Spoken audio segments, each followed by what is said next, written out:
Generally speaking, Western music consists of three main elements: rhythm, melody, and harmony. We've already looked at some length at the first two, rhythm and melody, so let's talk a little bit about harmony. As the word implies, it has to do with togetherness, connectedness, consonance, dissonance, and even forces of attraction in music. So if we imagine and if we think that melody and rhythm are musical elements happening in time on the horizontal plane, so just like this, melody and harmony progressing along in time, harmony occurs first on the vertical plane. Then it occurs also on the horizontal plane in that it creates harmonic relationships and hierarchies that we intuitively hear and react to. So let's take a very obvious example. The 1-5-6-4 progression.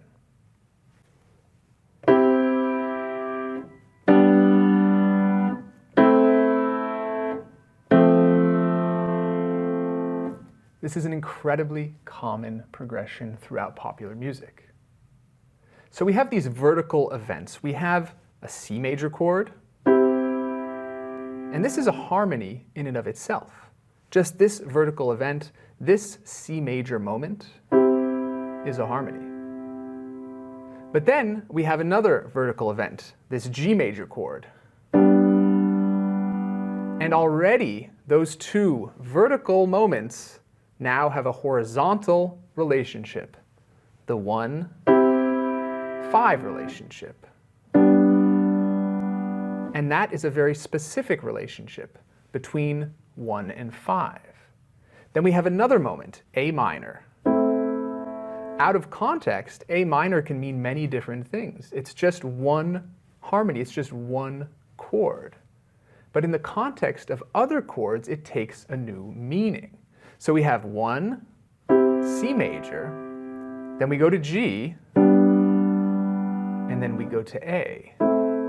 So here again, the A minor harmony in relationship to C and G creates a hierarchy. And then that hierarchy, we're then reacting to that. All of those chords have a function, and they function on an emotional level for us that we're not even aware of it. And that's conditioned by society, by what we're used to listening to, what we hear around us throughout our entire lives. The radio, you go into a supermarket, a department store, the songs that maybe your parents sang to you as a child. We are conditioned to hear these relationships intuitively. Without ever having learned them, we react to them.